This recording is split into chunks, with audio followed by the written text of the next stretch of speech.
Qual o real poder da internet? A que ponto estamos submetidos a todo esse poderio de informações concentrado nessa rede de internet e que nos faz um cidadão, de certa forma, frágil, mas, por outro lado, senhor de muitas informações que pode nos ajudar no dia a dia. E é sobre isso que a gente vai conversar, sobre essa questão da segurança na internet, que a gente vai conversar com o nosso convidado, o professor Jorge Henrique Cabral Fernandes, do Departamento de Ciência da Computação da Universidade de Brasília. Professor, eu acho que o começo teria que ser esse. Qual o verdadeiro poder da internet? Quer dizer, como isso está influenciando esse mundo novo, está influenciando na vida do cidadão comum? Hoje a internet deixa claro que a informação é um objeto de grande valor, né? No passado, nas sociedades, né, mais antigas, a informação ela ficava concentrada na mão de poucos, né? O Estado, né, algumas empresas, mas hoje em dia essa informação ela é parte de um comércio mundial e a internet é quem propiciou isso, né? A informação do cidadão, do indivíduo, né, das relações que eles estabelecem, e isso cria um mercado. Esse mercado de informação sobre as pessoas estimula as vendas, o comércio, né, as relações de produção, e a pessoa tem que entender, então, a necessidade de proteger essa informação para ela ser utilizada apenas da maneira como ele acha legítima. Isso não é fácil de acontecer. Exatamente isso. Como é possível fazer essa digamos, proteção pessoal? Porque de uma compra mais simples que você possa fazer na internet, às vezes até obrigado a fazer, as lojas hoje vendem mais, não sei se mais, mas vendem muito pela internet, e você tem que fornecer seus dados, telefone, endereço, CPF, enfim. Até as comunicações mais básicas, como o envio de mensagens por WhatsApp, como, enfim, que de certa forma fica armazenado na nuvem, né? Sim. E você é obrigado a, de certa forma, usá-lo. Quer dizer, como se proteger sobre o fornecimento mesmo de todas essas informações? A informação ela é coletada e armazenada pelas empresas, né, para fazer os seus negócios, e pelo Estado também, né? E o Estado é uma coisa fácil de reconhecer como um ente que é responsável, inclusive, pela sua segurança. Já do ponto de vista da sua relação com as empresas, você tem que saber até que ponto essa empresa está tomando o devido cuidado com a sua informação. Então, por exemplo, hoje, em vários prédios aqui de Brasília, para entrar, você precisa cadastrar a sua impressão digital. O que as empresas fazem com esse dado, né? Você sabe se elas vão vender essa sua impressão digital ou não? Onde é que está descrito isso? Então, o cidadão, à medida que oferece a sua informação para uma loja, precisa entender, reconhecer a reputação dela, né, e perguntar e questionar o que ela vai fazer com essa informação, né? Isso ocorre na relação quando você vai a uma loja física e também quando você vai a uma loja virtual. Então, reconhecer na loja virtual aquelas empresas que têm a presença física é uma maneira também de garantir de que você está se relacionando com um ente jurídico e responsável, né? Agora, você sair comprando de qualquer loja sem entender qual é a reputação dela, isso realmente é um risco muito grande. Existem três grandes interessados, digamos assim, Sim. nessas informações que estão na internet, pelo menos Sim. essa teoria que o senhor defende, Sim. né? Sim. Que seria o governo, o comércio e o crime organizado. Isso, né? Quer isso. dizer, como é que essas três entidades se juntam nesse interesse aí? Pois é difícil, né, separar, às vezes, o que é o crime do que é o comércio, né? Porque, às vezes, é muito fácil você criar um site muito bonito de algo que aparenta ser uma loja de verdade, quando, de fato, ela está ali para coletar o seu dado para um determinado tipo de transação, de outra forma, vender aquela informação para depois se fazer passar pela pessoa e aí fazer compras, né? E fazer, né, todo esse mercado criminoso da informação. O mais importante é você tentar associar aquela empresa com a presença dela física, né? Você sabe, por exemplo, que uma empresa que é uma varejista importante aqui do Brasil, você vai no site dela e sabe que aquele site é um site verdadeiro. Agora, você pega uma empresa qualquer que está oferecendo um produto por 1/10 do preço que você vê comprando numa loja. Certamente é um grande indicativo de que aquilo ali é uma associação ilícita, né? De alguma forma está querendo aplicar algum tipo de golpe.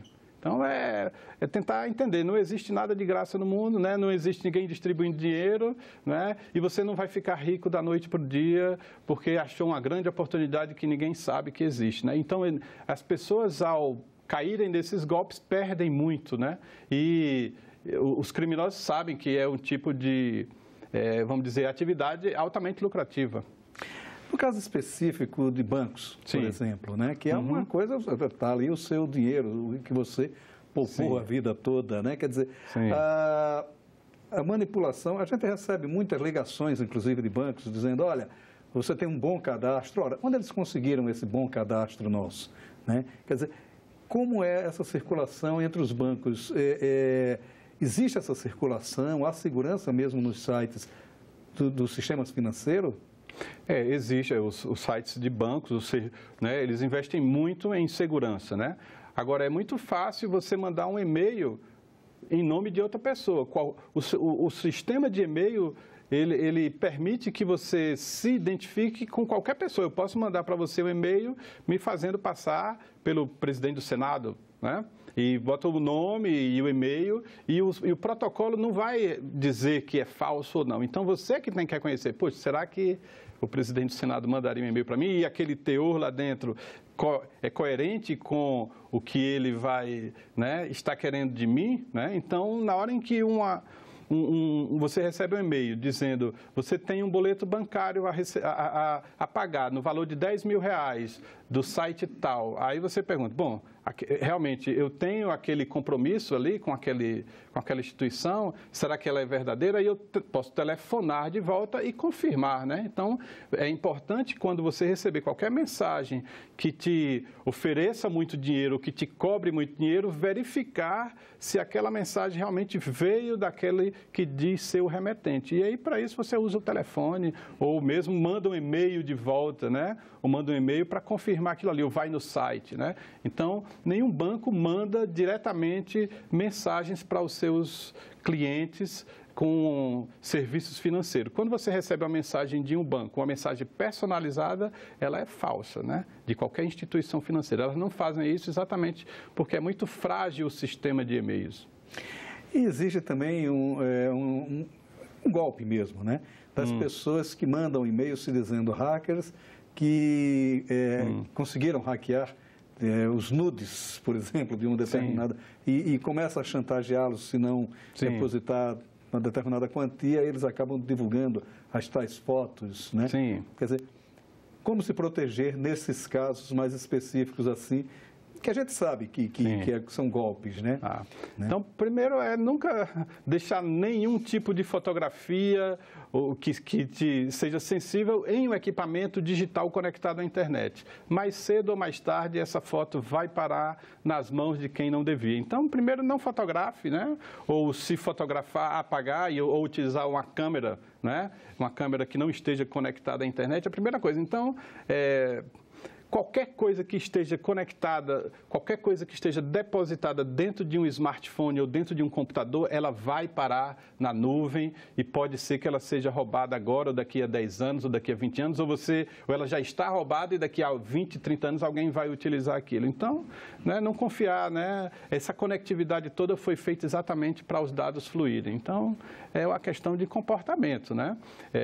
Não facilitar essa atividade de tirar fotos, por exemplo, né?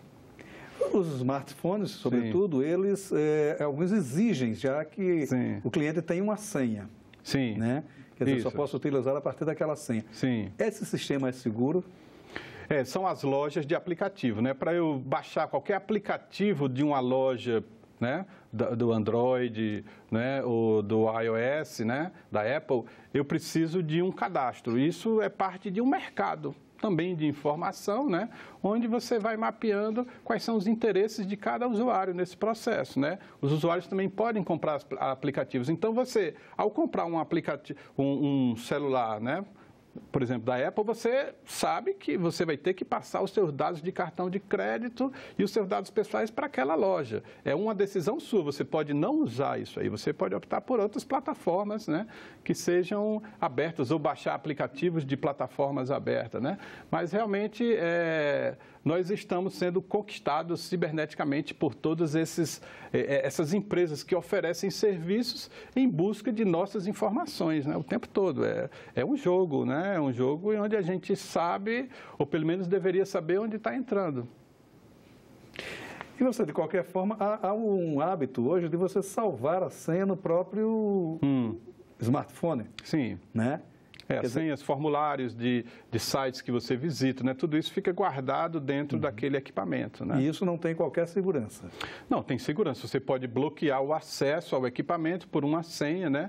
Mas, de fato, à medida em que você começa a construir muitos controles em cima, fica muito difícil de utilização, né? Então, a facilidade realmente é muito grande, né, de você deixar todas as senhas ali dentro. Agora, botar uma proteção geral, um bloqueio, né? Então, é sempre importante bloquear o seu smartphone com alguma coisa, sobretudo se você faz transações financeiras, né? Se você tem aplicativo de banco lá dentro, né? Então, é importante sempre proteger, porque alguém também pode instalar maliciosamente alguma coisa lá dentro e sair copiando as suas informações depois. E no caso específico dos governos, né? Sim. Governos mais, digamos, que gostam de ter um certo controle sobre o seu cidadão, o governo chinês, por exemplo, eles, de certa forma, estão aproveitando-se da internet para criar também um banco de dados sobre o seu cidadão para que tenha um maior controle sobre essas figuras. Até que ponto isso é possível? Sim. Todo Estado ele tem, né, dentre, né, o interesse de controlar, né, em certo ponto, o que ocorre dentro do território sobre o seu governo, né? Então, todo Estado coleta informação do cidadão, né? Agora, até que ponto essa coleta avança sobre direito à privacidade, né? Então, hoje, a gente vê uma tensão muito forte entre escolher privacidade em detrimento de segurança, né? Então, à medida em que a insegurança, né, ou a percepção da insegurança, ela avança dentro dos países, os estados tendem a avançar em cima dos direitos individuais para poder ter mais previsão do que vai acontecer, né? De outra forma, o cidadão precisa se defender contra esse avanço, né? E aí depende do modelo de país que cada um quer adotar, né? É um país no modelo, né, totalitário, onde o Estado controla tudo, né, o desloca aí, né, como o governo chinês está fazendo, né, marcando aqueles cidadãos como bons ou não tão bons cidadãos para poder controlar o que vai acontecer, ou se isso, vamos dizer, só ocorre se a pessoa tiver alguma indicação, né, de que é um criminoso, está fazendo alguma atividade ilegal, né? Então, essa é uma disputa clássica que a sociologia estuda há muito tempo, né? O Estado e a sociedade, né? E a gente está vivenciando esse momento, porque é muito fácil coletar dados, né? Então, o Estado brasileiro, por exemplo, tem dados sobre a vida de todos nós, né? Dados de saúde, dados financeiros, né? Esses dados ainda hoje estão um pouco desintegrados entre as várias agências, inclusive do Executivo, mas também, né, do Judiciário, né? A Justiça Eleitoral. E se você junta todas essas informações, você tem um poder muito grande. Agora, como utilizar essa informação de forma ética, né? Aí precisa ter as políticas declaradas de o que o Estado pode ou não fazer com isso, né? Isso é um problema que nós estamos vivenciando no mundo inteiro. Mas, sem dúvida, os Estados mais avançados têm hoje um poder muito maior de, não só, né, o chinês, mas outros também. Agora, à medida que você instala câmeras para vigiar todas as movimentações de todos os cidadãos, esse processo tende, né, a nessa situação aí do 1984, né, de George Orwell, onde, né, a vida de todos nós é escrutinada o tempo todo, né? E ele escreveu isso em 1948. Né? Então... mas há um aspecto também interessante dos governos, por exemplo, a Alemanha recentemente criou uma lei criando certas barreiras para o Facebook. Sim. Né, especificamente sobre o Facebook, de que tipo de informações, né? Sim. Até que ponto esse tipo de legislação é válida? Pois é, no Brasil também adotamos uma lei similar, né, recentemente. No ano passado, ela está em vigor, né, foi criada uma agência para fazer esse acompanhamento, né. Os Estados europeus, eles, por terem vivenciado muitas guerras, né, no século passado, eles... E muitos deles, né, de casos onde o Estado avança flagrantemente sobre o indivíduo, né, e causa morte, né, o Holocausto, por exemplo, dos judeus, que foi, vamos dizer, baseado em coleta de informações, né? Então, há uma sensibilidade muito grande na Europa, né, para perceber que aquele poder do Estado de coletar informação do indivíduo e das empresas, aí no caso específico, né, porque você tem hoje grandes empresas que sabem o que você está pensando, né? Então, se eu uso o Google, por exemplo, para responder todas as minhas perguntas, o Google sabe o que eu sou, o que eu penso, né? Ou tende a saber o que eu sou, o que eu penso. Então, essa legislação europeia, ela teve não só o objetivo de proteger, né, o Estado, né, o cidadão contra o avanço do Estado, mas também as empresas privadas, né, que controlam boa parte do fluxo de informação no mundo, de avançar sobre os dados dos cidadãos. E nós temos no Brasil uma lei similar, né, aprovada recentemente, só que a gente precisa criar essa cultura e ter os instrumentos adequados para fazer isso valer, porque nós temos uma população que não é tão educada, né, ou sensibilizada para esse tipo de problema, como é o caso da europeia. Agora, existe inclusive também uma coisa curiosa aí, porque a gente fala do processo educacional do brasileiro, né? Sim. Quer dizer, que é deficitário. Sim. E ele salta desse processo deficitário já para o mundo cibernético. Sim, isso. Quer dizer, ele não tem proteção nenhuma, né? No caso da legislação, eu acho que até ela chega a criar punições para o Facebook, no caso da brasileira, salvo engano. Isso, de certa forma, é uma proteção ao cidadão? A educação sempre é o recurso, né, que, digamos assim, evidencia o valor de uma nação, né? Então, se a gente tem um cidadão educado sobre esse problema, a gente vai ter uma sociedade mais equilibrada, né? Na medida em que nós temos esse déficit, né, educacional em termos de não só, quer dizer, a cultura, né, do entendimento da importância da informação que os outros países já tiveram, né?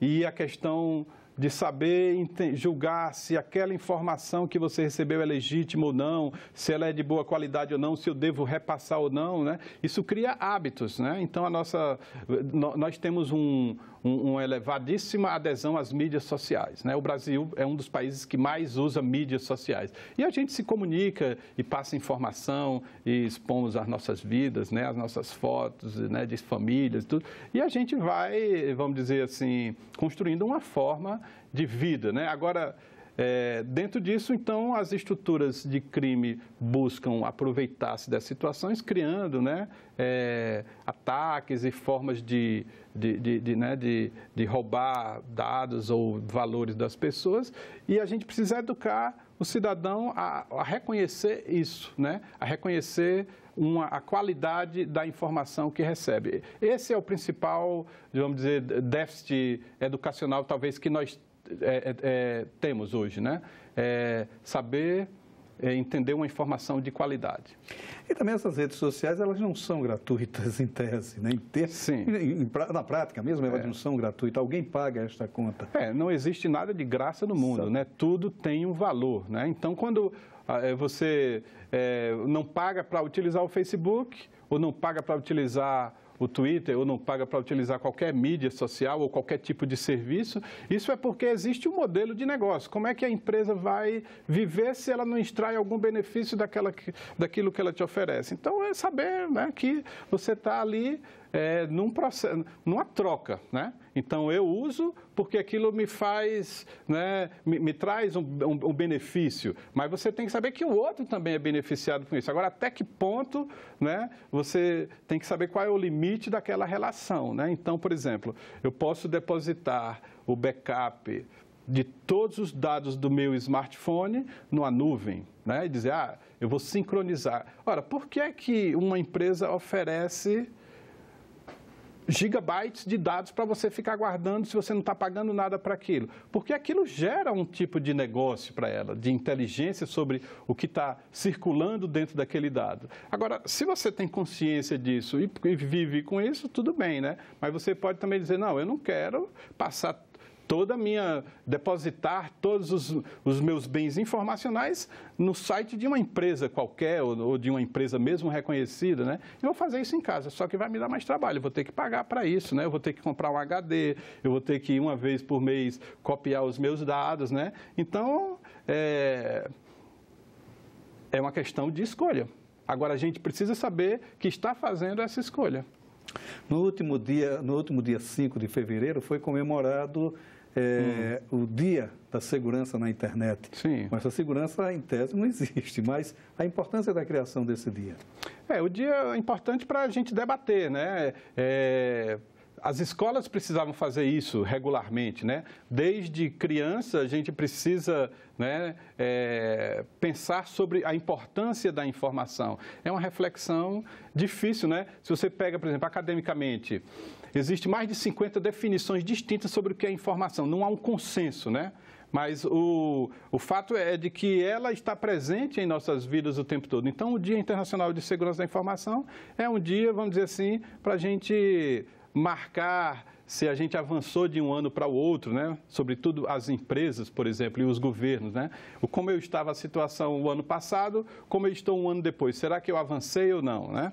Então, o caso, por exemplo, de vazamentos de informação nos órgãos governamentais, que é uma coisa muito frequente, né? Então, será que a quantidade de vazamentos de informações, de investigações policiais, de dados que não deveriam estar online, será que foi reduzido de um ano para o outro? Então, esse dia é um dia importante para a gente marcar a presença, né? Há um ano atrás, nenhum dos meus funcionários tinha nenhum treinamento sobre segurança da informação, nenhuma sensibilidade, as senhas eram guardadas e escritas em post-it embaixo dos teclados. E agora, um ano depois, será que melhorou essa informação? Então, é um marco para a gente, né, discutir, um dia para discutir isso. Mas é uma discussão que precisa ser conduzida o tempo inteiro, né, todos os dias, e deve fazer parte do processo educacional desde a educação básica. Uma última pergunta. Essa revolução toda, ela acontece nos últimos 20 anos, né? Isso. Dá para imaginar o mundo 25. Daqui a 10 anos? Muito mais diferente do que essa mudança que a gente teve nos 25, né? Não tenho dúvida. As crianças, né, de hoje, elas já nasceram com os celulares, né, na mão, a conectividade. Então, elas têm a informação que elas querem, na hora em que elas querem, no lugar que elas querem. Então, isso cria um hábito diferente, uma mentalidade diferente. Agora, o que esses jovens vão ser daqui a 10 anos, né? Ou crianças, à medida que forem jovens e adolescentes, e que mundo eles vão construir, né? Vai ser uma coisa bem diferente do que a gente tem hoje, né? E do que a gente tinha há 20 anos atrás. Professor, muito obrigado pela sua participação aqui no nosso Cidadania. Nós acabamos de conversar com o professor de Ciência da Computação da Universidade de Brasília, o professor Jorge Henrique.